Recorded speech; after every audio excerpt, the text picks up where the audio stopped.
Penang Kampung Java பகுதியில் உள்ள உணவு கூடத்தில் தாக்கப்பட்ட முதியவர் 2 நாட்களுக்கு பிறகு சிகிச்சை பலனின்றி உயிரிழந்தார்.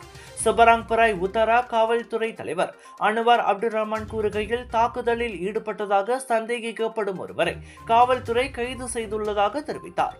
உயிரிழந்த நபர் சுமார் 60 வயதுடையவராகவும் அவரிடம் எந்த அடையாள ஆவணங்களும் இல்லை எனவும் கூறப்படுகிறது. பிரேத பரிசோதனை அறிக்கையில் மரணத்திற்கு காரணம் இதய நோய் எனவும் உடலின் இடது பக்க விலா எலும்புகள் முறிந்திருந்ததாகவும் தெரிவிக்கப்பட்டுள்ளது. சந்தேக நபர் கடுமையான காயம் ஏற்படுத்திய குற்றச்சாட்டில் விசாரணை செய்யப்பட்டு வருவதுடன் அவர் போதைப் பொருள் பயன்படுத்தியிருந்தது உறுதி செய்யப்பட்டுள்ளதாகவும் காவல்துறை தெரிவித்துள்ளது. அரசாங்க பல்கலைக்கழக அங்கீகாரத்துடன் வேலை செய்து கொண்டே படிக்க ஒரு அரிய வாய்ப்பு. வத்திகா ரிசோர்சஸ் ஏற்பாட்டில் ப்ரொஃபஷனல் பேச்சுலர் இன் பிசினஸ் மேனேஜ்மெண்ட் கல்வி வாய்ப்பு. திறனை மேம்படுத்தி வாழ்க்கையில் முன்னேற உடனே தொடர்பு கொள்ளுங்கள்.